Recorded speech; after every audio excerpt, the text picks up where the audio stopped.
Irmãos, melhor do que vir a primeira vez é retornar a segunda, né? E eu estive aqui, eu acho que não tem 3 meses, e eu estou extremamente feliz de estar voltando a essa casa. Então eu preciso dizer muito obrigado ao pastor Rafael, é uma satisfação muito grande, não sou digno de tamanha honra, mas eu me sinto extremamente honrado e desejo do meu coração é que Deus abençoe cada um de vocês, as irmãs, os obreiros, os jovens e adolescentes que cantaram extraordinariamente lindo. Deus abençoe cada um de vocês, amém? Minha esposa, no final, a pedido do pastor Rafael, você já deixa lá um hino no jeito, tá bom? Para não perdermos tempo. E vamos lá. Nós temos 4 evangelhos na Bíblia, sendo que, dentro da nossa cronologia, o primeiro deles é Mateus, e Mateus é conhecido pelas mentes teológicas como o evangelho do ensino. Haja visto o tanto de ensinamento que Mateus ele achou por bem registrar. Irmãos, quem tem um Gol prata, né? Placa de Campinas. É algum dos irmãos daqui? Por favor, está na frente do portão lá. Amém? Deus abençoe. Irmãos, existe muitos milagres registrados no Evangelho de Mateus, existe, porém, quando você começa a colocar os evangelhos lado a lado, você vai perceber que Mateus, ele achou por bem mostrar muito mais do que Jesus ensinou, do que daquilo que ele fez, no que tange ao assunto de milagres, a expulsão de demônios. Então o evangelho de Mateus, ele caminha, tá bom? Por essa linha do ensinamento. Jesus, ele prezava muito pelo ensino da palavra de Deus. E nós temos aqui no capítulo 5, no capítulo 6 e no capítulo 7, o maior culto de ensino da história. Nada mais, nada menos do que Jesus, o Cristo, o Filho do Deus vivo, transmitindo palavras extraordinárias para o seu auditório. Você percebe que Jesus ele vai ensinar no capítulo 5 e no versículo 2, quando o próprio Mateus relata que Jesus ele ensinava. E eu acho muito interessante o que eles chamam de sermão da montanha, é a maneira que Mateus ele registra o início desse culto, o início desse ensinamento. Antes de mostrar Jesus ensinando, Mateus ele faz questão de mostrar Jesus subindo. Antes de o ensinamento aparecer, Mateus ele fez questão de colocar no papel que Jesus subiu. Subiu para onde? O texto diz que ele observa a multidão. Ele percebe que tem muita gente, e ao perceber que tem muita gente, ele subiu a montanha. Quando ele chegou lá em cima, os discípulos se aproximam, e quando os discípulos se aproximam, ele começa a transmitir o seu ensinamento. Eu acho isso fantástico. Por quê? Porque no ministério de Jesus, muitas vezes você vai ver Jesus ensinando no templo, na sinagoga, você vai ver Jesus ensinando dentro de um barco, mas esse ensinamento aqui, especificamente, Jesus achou por bem sair de baixo e se colocar em uma parte mais alta para transmitir esse ensino. É fantástico, por quê? Porque quando você olha para o capítulo 5, 6 e 7, aonde contém o famoso sermão da montanha, você percebe que Jesus, ele não veio trazer nada de novo. Jesus, ele não veio quebrar a lei. Jesus, ele só está mostrando para nós o padrão ético do reino de Deus. Quando você pega todo um catado do capítulo 5, 6 e 7, você percebe que todos os conselhos que Jesus dá aqui é para você viver bem o reino de Deus hoje, amanhã e eternamente. Basta observar a simplicidade do ensinamento de Jesus, mas também a profundidade. Ele mexe na alma dos seus ouvintes para que venham ter uma vida boa com Deus aqui, ainda que exista lutas, mas firmado no poder da palavra e amanhã desfrutar de uma eternidade com Ele. Logo, você vai perceber que os ensinos que Jesus libera aqui são pérolas, muito preciosa, muito rico o que Jesus libera dentro desse sermão. Aí eu acho interessante a questão dele não ter ensinado embaixo, mas eles terem ensinado em cima da montanha. Jesus estava querendo mostrar para os seus discípulos: olha, eu tenho aqui coisas fantásticas para mostrar para vocês, mas eu preciso que hoje, especificamente, vocês saiam de baixo e vocês subam aqui em cima. Entenda que subir montanha não é fácil, subir monte dá canseira, subir monte não é simples. Então Jesus está dizendo: eu tenho coisa boa para te dar, mas eu preciso que você se esforce um pouquinho. Sai desse andar de baixo que você está e caminha um pouco para cima, se esforça. Eu tenho coisa boa para dar para vocês, ouvi nesse culto de ensino do capítulo 5, 6 e 7, mas eu preciso que vocês se esforcem um pouco para receber aquilo que eu tenho para entregar para vocês. É tão fantástico, é mais ou menos Jesus dizendo assim, ó: tem muita coisa boa de cima para descer, mas é necessário que você se desconecte um pouco de baixo e suba um pouco o teu nível. É o que Jesus está querendo dizer para nós nesta última hora. É tempo da gente se desligar um pouco das coisas de baixo e começar a focar um pouco mais nas coisas de cima, porque ao focar nas coisas de cima, coisas extraordinárias do terceiro andar vai descer para a tua vida. Você acredita nessa palavra? Eu acho tão bonito quando Paulo, escrevendo para a igreja de Colossenses, para a igreja de Colosso, melhor dizendo, no capítulo 3, versículo 1 e 2, ele vai dizer assim, ó: se vocês já ressuscitaram com Cristo, buscai as coisas que são de cima, aonde Cristo está à direita de Deus. No versículo 2 ele vai dizer assim: pensai nas coisas que são de cima e não nas coisas que são de baixo. É mais ou menos Jesus dizendo assim, ó: vamos subir, porque tem coisa boa para chegar para a tua vida. Nessa noite eu libero essa palavra para a tua vida. Busque as coisas de cima, pense nas coisas de cima, porque de cima tem coisa boa para descer para a tua vida, à luz da palavra de Deus. Olha o posicionamento que Paulo coloca as palavras dele: buscai as coisas de cima e pensai nas coisas de cima. Primeiro busca, quando se tange as coisas de cima, primeiro busca e depois pensa, porque se pensar muito é capaz de não buscar. Nessa noite exerça a tua fé, busque as coisas que são de cima, pense nas coisas que são de cima, porque Deus tem coisas lindas para você. Friso, repito esta palavra, amém? Dentro desse sermão, vários assuntos, como tratar os necessitados, oração, jejum, esmola. No versículo 41 que eu li, o tópico de Jesus aqui é sobre vingança, é sobre raiva, é sobre ódio. É um assunto muito sério, visto que ele vai dizer para nós, a porta desse ensino sobre vingança está no versículo 38, muito perto do 41 que eu li com você. No versículo 38, Jesus ele vai dizer assim, ó: ouvistes o que foi dito? O auditório está ouvindo ele. Aí Jesus vai dizer: ouviram o que foi dito? Olho por olho, dente por dente. Não se esqueça que o auditório aqui é judeu. O auditório aqui conhece a lei. Quando Jesus libera essa palavra olho por olho, dente por dente, o auditório lembra de Êxodo, lembra de Levítico e lembra de Deuteronômio.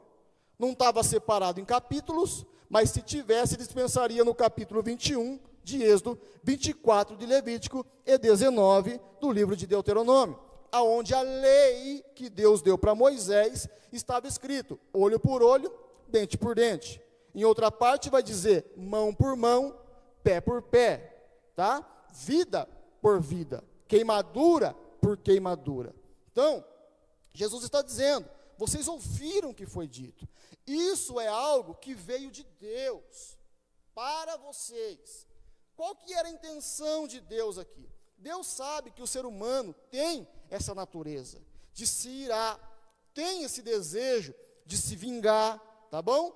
É natural. O homem que não tem Deus, o homem carnal e natural, para se vingar, ele não pensa duas vezes. Haja visto que muitos dos assassinatos ocorridos, se as pessoas tivessem parado para pensar 5 minutos, não teriam cometido tais vinganças que acabam estragando a vida dessas pessoas para o resto da vida. Jesus, conhecendo a natureza humana, ele traz essa lei de olho por olho, dente por dente. Qual é a ideia de Deus? A ideia de Deus dentro dessa lei aqui é controlar a vingança, é limitar, colocar um limite na hora de devolver aquilo que me foi feito. Detalhe, se pastor Rafael, em um confronto direto comigo, me feriu e furou o meu olho esquerdo, eu estou amparado pela lei, dentro da legislação deles, que o olho esquerdo do pastor Rafael seja furado. Com um detalhe, eu não posso executar essa sentença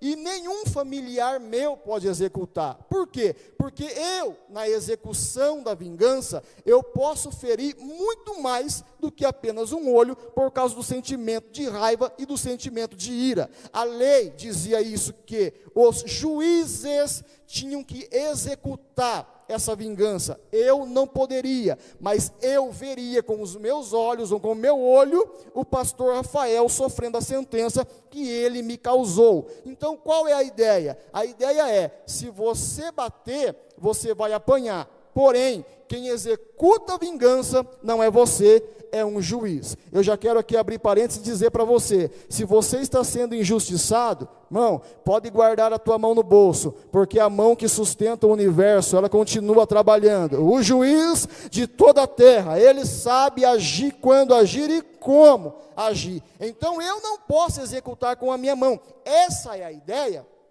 tá? Do olho por olho e do dente por dente. É simplesmente Deus colocando limite, tá? Limitando o ato do ódio, o ato da vingança. Então Jesus vai dizer para o auditório, vocês ouviram que foi assim, né? Olho por olho, dente por dente. O auditório sabe que eles, por direito e por lei, têm total amparo para se vingar daqueles que fazem mal para eles. Mas Jesus continua a conversa no 39. Eu, porém, vos digo. Esse porém vos digo, irmãos, tem um peso extraordinário.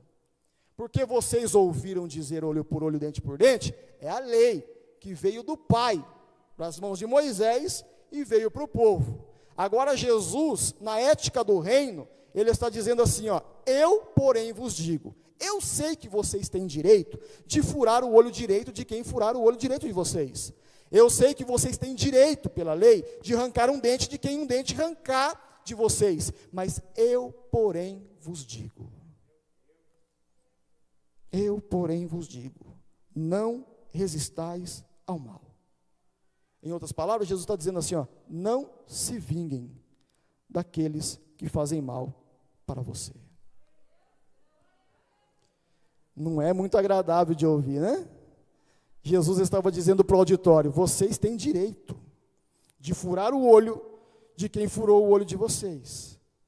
Mas ainda que vocês tenham direito de vingança, eu vou pedir para vocês, não se vinguem de quem fez mal para vocês.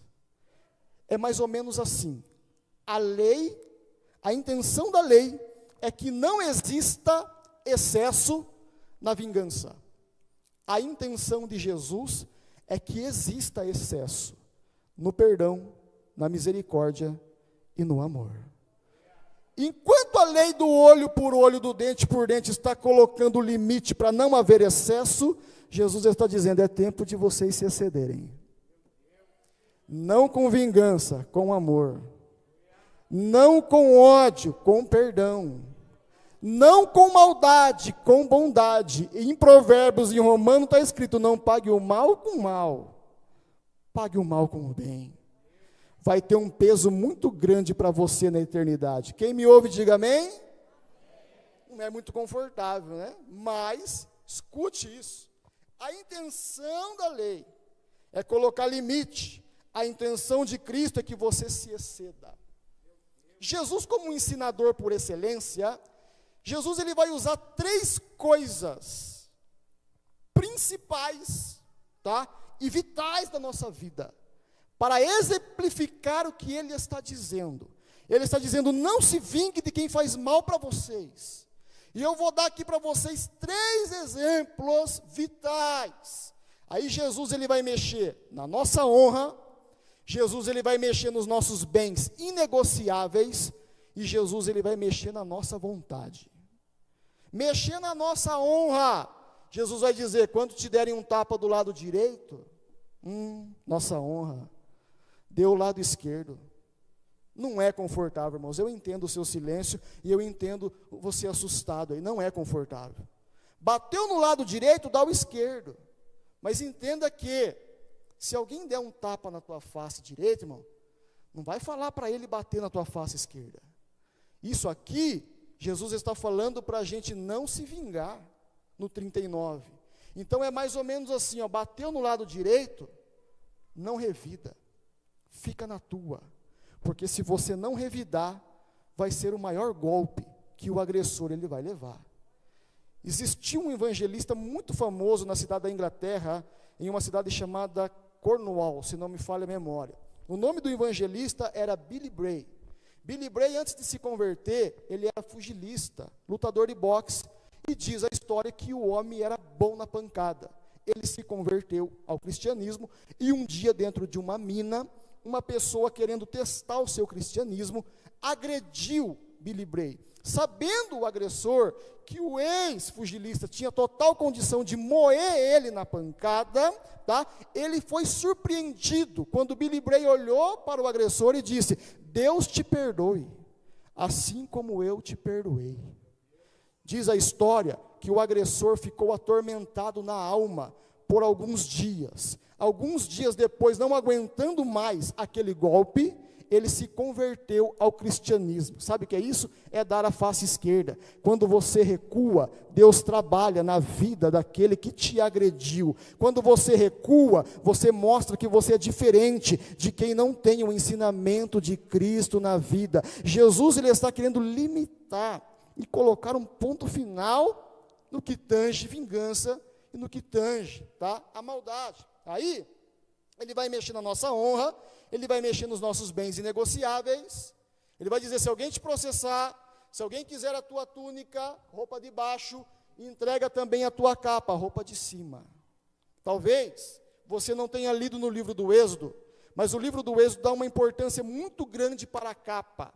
A lei dizia que se eu devo para o pastor Rafael e não tenho com que pagar, ele pode pegar alguma coisa minha para que sirva para ele de penhor. Mas na lei de Moisés, ali pelo capítulo 22, está escrito que se o pastor Rafael pegar a minha capa, a roupa de cima, ele pode ficar com a minha capa o dia todo, mas a hora que der 18 horas, ele é obrigado a devolver a minha capa, mesmo eu sendo devedor dele, porque a lei dizia para nós, a lei de Moisés diz, na capa o cidadão dorme, o cidadão ele se cobre, essa capa tinha um peso muito importante, por isso que Jesus disse, se alguém tomar, ou levar você, tá, ao juiz, para tirar a tua túnica, entregue também a capa é inegociável, não se dá, não se vende. Jesus está dizendo, se começarem a brigar com você, entrega até aquilo que tem muito valor para você.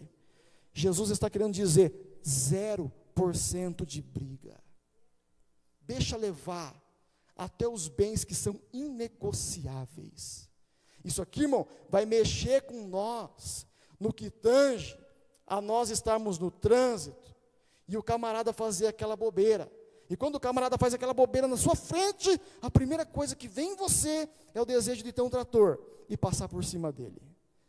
Eu acho que é só eu de tu que tem esse sentimento às vezes. Mas é isso que Jesus está mostrando aqui, no que tange vingança. Jesus, ele quer 0%. Mas, para nós terminarmos, eu vim dizer para você sobre as 2 milhas. Eu vou deixar a honra e os bens inegociáveis para uma outra oportunidade. Mas Jesus também ele vai mexer na nossa vontade. Porque está escrito no 41, se qualquer te obrigar a caminhar 1 milha. Perceba que existe a palavra obrigar. E quando existe obrigação, não é legal. Quando existe obrigação, às vezes a gente faz de cara amarrada, testa franzida e chutando pedra. Quem manda na Palestina aqui, nesse momento, é Roma. E tinha muitos soldados romanos esparramados dentro de Israel. Diz a história que era muito comum um soldado romano estar com preguiça de carregar a sua bagagem, e ele obrigar um judeu a carregar a sua mala, a sua bagagem, ou qualquer coisa que fosse, por 1 milha. As irmãs, se estivessem indo para a praça, que eram os mercados, e algum soldado batesse o olho em uma das irmãs, e ele achasse por bem que você tinha que carregar a bagagem dele, ele arrancava a espada e você tinha que mudar a tua agenda. Você vai carregar a bagagem do soldado por 1 milha, e depois você vai no mercado. Os irmãos, se estivessem trabalhando, também teria que parar o trabalho, carregar 1 milha, e depois de carregado 1 milha, o soldado te liberava, você voltava 1 milha, olha que prejuízo de tempo, para você voltar a trabalhar. Então esse negócio de 1 milha não é legal. Os soldados usavam da espada, usavam da força e obrigavam. Jesus, vivendo dentro desse contexto, muitas vezes, ele observou judeus chutando pedra, franzindo a testa, e andando 1 milha de cara fechada. Jesus, ele percebeu isso. No Sermão do Monte, quando chegou a hora de falar sobre vingança, Jesus se lembra dessa situação que ele já viu, ou talvez até mesmo tenha vivenciado. Aí ele vai dizer, eu vou dizer para vocês mais uma coisa, no que tange a vontade de vocês. Talvez andar 1 milha seja contra a vontade de vocês, mas como vocês estão no culto de ensino ouvindo a palavra, eu quero dizer para vocês, não ande 1 milha, ande 2 milhas com ele. Ande 2 milhas, se te obrigarem a andar 1, vá com ele 2. Entenda que quando Jesus, ele propõe a 2ª milha, Jesus está querendo mostrar algo muito maior para os seus ouvintes. Jesus está dizendo, eu sei que é chato andar 1 milha forçado, eu sei que é chato andar 1 milha obrigado, mas quando o soldado der um tapinha no seu ombro e falar assim, muito obrigado por 1 milha, você dá um tapinha no ombro do soldado e fala assim, quer andar mais 1? Eu estou disposto a ir mais 1 com você. O que Jesus está querendo dizer para o auditório? Jesus está querendo dizer para o auditório o seguinte, aquilo que eu ensino para vocês, aquilo que eu transmito para vocês, vai fazer a diferença lá na frente. Por quê? Porque todo mundo que não tem a palavra por dentro, anda 1 milha chutando pedra de cara amarrada. Mas quem tem palavra no coração, irmãos, tem 2 milhas na perna. Vou repetir, quem tem palavra no coração tem 2 milhas na perna. Explico, quem está ouvindo aqui está participando de um culto de ensino. A palavra, quando entra na alma, libera força para minha perna caminhar 2 milhas. O que é caminhar 2 milhas? Quando eu convido o soldado para andar mais 1 milha comigo, o soldado vai achar eu, no mínimo, estranho. Porque todo mundo anda obrigado, todo mundo anda de cara amarrada. Por que esse cara tem que ser diferente? Por que quando terminou 1 milha dele, ele pediu para andar mais 1 comigo? Por que ele é diferente? É porque ele participou do culto de ensino de Jesus. É porque ele não só participou do culto de ensino, mas quando ele desceu da galeria, pastor, da montanha, ele desceu com a palavra na alma dele. E quem tem palavra na alma, tem força para caminhar 2 milhas. Você sabia que as suas 2 milhas caminhada com Deus, tem poder para colocar alguém que não conhece Deus no mesmo caminho que você? Você sabia que quando você caminha com Deus em obediência à palavra, o teu caminhar pode levar alguém a caminhar juntamente com Deus, por causa do teu caminhar? Sabia disso? Dá uma moeda para mim. Eu não tenho prata, não tenho ouro, mas eu tenho uma caminhada. Eu estou no caminho da intimidade, eu estou indo para a oração. Prata, ouro eu não tenho, mas o que eu tenho eu te dou. Levanta e anda em nome de Jesus. A Bíblia vai dizer para nós que o coxo, todos os dias, casa, porta do templo, casa. Mas nesse dia aqui, existia 2 obreiros, que tinha palavra no coração e 2 milhas na perna.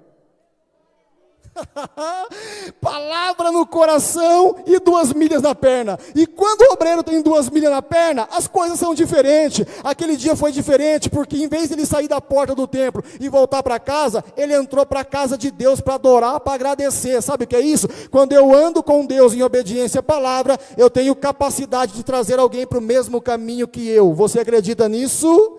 Você acredita nisso? Jesus está dizendo, se te obrigarem a andar 1 milha, vá 2, porque o teu caminhar vai despertar em alguém o interesse de saber o porquê que está acontecendo isso. Por que esse cara é diferente? Por que anda 2 milhas? E geralmente, irmãos, quem se excede, se sobressai no reino de Deus. Rápido as palavras, lembra do José? Eu acho fantástico, irmãos. Quando Jesus manda eu caminhar 2 milhas, Jesus está falando, Marcelo, exceda, viu? A maioria das pessoas só anda 1 de cara amarrada, ande 2. Você é cristão, tem palavra na alma, tem luz na mente. Você é sal da terra e luz do mundo, ande 2. Jesus está dizendo, se exceda. E José é o típico homem que tinha palavra no coração e 2 milhas na perna. Algumas coisas me incomodam na vida de José. Primeira coisa que me incomoda, José dentro do poço. O texto diz que ele está no fundo do poço, e os miseráveis dos irmãos sentou lá em cima, e começou a comer pão. Isso mexe com a minha alma, porque em nenhum momento você vai ver a Bíblia dizendo, que os irmãos falaram para José, ô Zé, quer um pedacinho de pão? Jogaram José está por baixo, os irmãos estão por cima comendo pão. Tudo que José tem é migalha. José tinha tudo para se revoltar contra a sua casa. José tinha tudo para se revoltar contra os seus irmãos. Mas, 20 anos mais tarde, porque o tempo passa, 20 anos mais tarde José é governador. E aí eu acho muito bonito, que um dia os irmãos venderam José para o Egito. Foram 10 homens, no caso 9, porque Rubem não estava na negociação, foram 9 homens que venderam José para o Egito.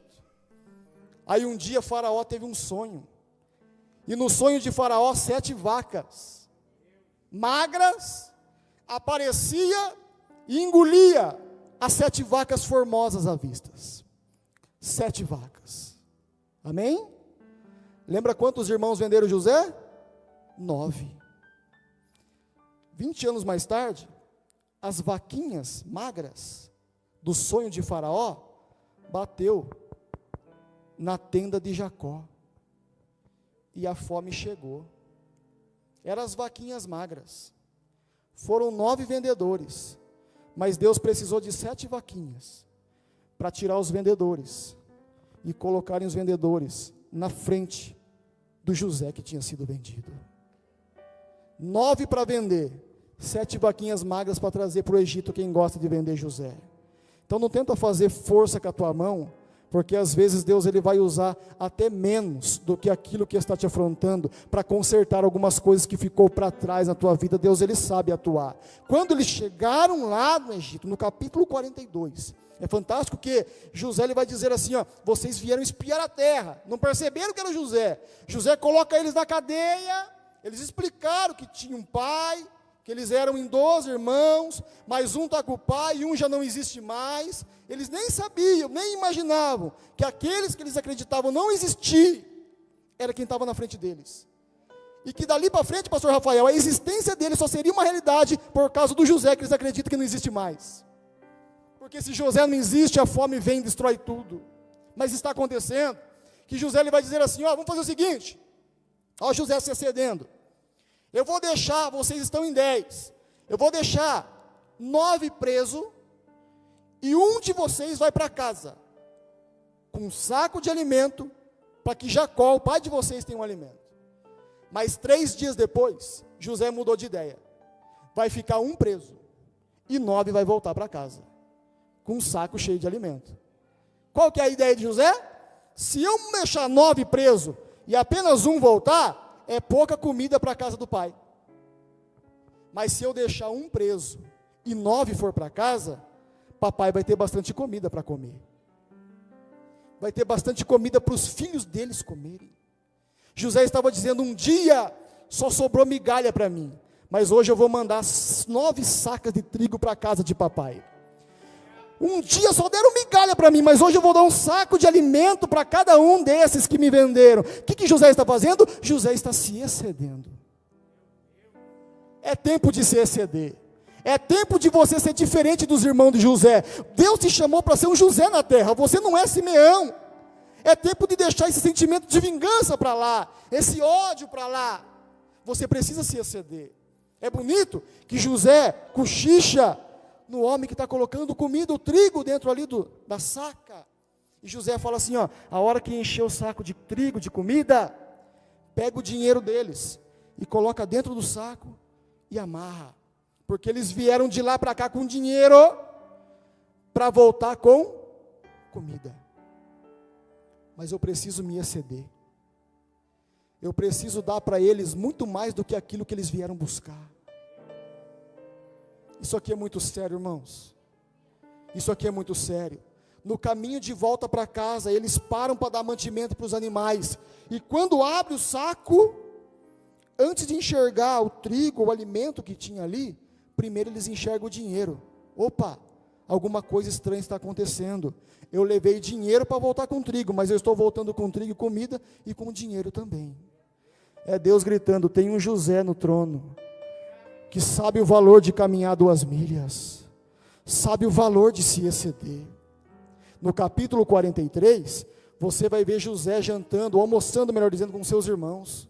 Bem verdade que eles estão em mesas separadas, mas o texto vai dizer que a mesma comida que José comia, tem na mesa dos irmãos, é a mesma qualidade. José poderia comer do melhor e dar do inferior para eles, e eles nem sabiam ainda que José era o irmão deles, aquele ali era José, o irmão deles. Ele poderia ter feito, mas ele não fez. O que José está mostrando? Um dia, vocês estavam por cima, eu estava por baixo. Em cima vocês tinham pão, embaixo eu tinha migalha. Mas hoje a coisa mudou. Mas não é porque a coisa mudou que eu vou comer acima de vocês. Mesa. É diferente. Você tem a sua, eu tenho a minha, mas nós estamos no mesmo nível. A qualidade da minha comida é a qualidade da tua comida. Sabe o que José está dizendo para nós? Caminha 2ª milha com quem te obrigou a caminhar uma. Dê comida boa para quem deu migalha para você. Nessa noite Jesus está dizendo, ouviste o que foi dito olho por olho, dente por dente. Ele está dizendo, não se vingue daqueles que fizeram mal para você. Jesus sabe que a tua alma dói, a sua alma chora, mas Deus, Ele te conhece. Deus, Ele sabe atuar. Deus, Ele sabe trabalhar, e Ele está dizendo para você nessa noite, é tempo de se exceder. Que é isso, irmão Marcelo? É tempo de ser melhor do que aqueles que foram ruins com você. Se alguém te obrigar a andar uma, ande 2. Ao soldado, nossa, que estranho, todo mundo caminha uma. Eu quero saber, para finalizar, eu quero saber qual é a fonte da sua disposição, porque a maioria das pessoas que eu obrigo a andar 1 milha vai de cara fechada, chutando pedra. Você está disposto a andar mais uma? Qual é a fonte da sua disposição? Aí vai entrar o papel de evangelista que cada um de vocês é. Vocês vão dizer, eu estou andando a 2ª milha com você, soldado, não é porque eu sou bom, ou porque alguma coisa boa habita em mim, é porque eu frequentei o culto da palavra, e no culto da palavra, o ensinador por excelência me ensinou a caminhar 2 milhas com quem me obriga a andar uma. Vai despertar interesse nas pessoas, e as pessoas vão querer saber, é a hora de você trazer o ensino que você foi ensinado dentro dessa casa. Porque é notável que nessa casa existe palavra de Deus, é uma igreja viva, é uma igreja alimentada, é uma igreja diferenciada, 2 milhas, amém? Estou terminando, irmãos. 2 milhas, quando eu ando a 2ª milha, eu estou mostrando que eu estou vivendo, na prática, aquilo que eu aprendi na teoria. Não adianta só eu ouvir Jesus dizendo ande 2 milhas, e na hora do vamos ver, não andar, fazer errado. Então Jesus está dizendo, ouça e faça. Quando você se for obrigado a andar a 2ª milha, você vai estar praticando aquilo que na teoria você aprendeu. Você vai estar praticando o quê? Palavra, que está impregnado na tua alma. E essa questão de ter palavra na alma, irmãos, é tão fantástico. Eu estava pensando hoje nesse texto à tarde, irmãos, e às vezes a gente se esquece o valor de se obedecer à palavra. 2 versículos, e eu estou terminando. Olha o que Paulo diz: já estou crucificado com Cristo, e vivo não mais eu, mas Cristo vive em mim. Isso é muito importante. Já estou crucificado, ou seja, estou carregando a minha cruz, estou andando em renúncia. O que é renúncia? É deixar de viver aquilo que eu gosto, para viver aquilo que o Senhor quer. Já estou crucificado com Cristo. E por eu estar crucificado com Cristo, olha o que Paulo diz: mas Cristo vive em... Cristo vive na onde, irmãos? Sabe o que Paulo está dizendo? Paulo está nos dando a ideia de permanência. Porque quando eu obedeço, eu renuncio. Porque foi palavra de Jesus, tome a sua cruz, renúncia. Quando eu renuncio, estou obedecendo palavra. Quando eu obedeço palavra, eu atraio a permanência. Paulo está dizendo, Cristo vive em... é permanente. Se eu obedeço palavra, Cristo, Ele vive em mim. Quando eu acordo, Ele está lá. Quando eu trabalho, Ele continua lá. Quando eu vou dormir, Jesus continua vivendo em...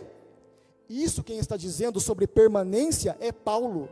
Mas você sabe que Jesus, ele também falou sobre isso? Olha o que Jesus disse: se alguém me ama, guardará a minha palavra, e meu Pai o amará, e viremos para ele, e faremos nele morada. Irmão, quando eu entendi esse texto, irmãos, isso mexeu comigo, porque olha, se alguém me ama, se alguém ama Jesus, guarda a palavra. E se alguém guarda a palavra, o Pai de Jesus passa a amar ele. E uma vez que o Pai de Jesus passou a me amar, pelo fato de eu amar a palavra do Filho dele, ambos faz a bagagem e vem morar dentro de mim. É Jesus que está dizendo, e viremos para ele, viremos no plural, papai e filho, vendo que eu obedeço a palavra, vem e habita dentro de mim. Viremos para ele e faremos nele morada. Quando você anda a 2ª milha na prática, Deus ele vai honrar a tua fé. Porque o homem natural que não ama a palavra de Deus, jamais entenderá esse negócio de 2 milhas. Mas quem tem palavra na alma, tem Deus como hóspede. Paulo disse, não sabeis vós, que sois templo de Deus, e habitação do Espírito Santo, você é templo de Deus, tem Deus dentro de você, e Deus te dará força para caminhar a 2ª milha, acredita nisso? É só isso que eu trago para vocês nessa noite, irmãos. É tempo de se exceder. É tempo de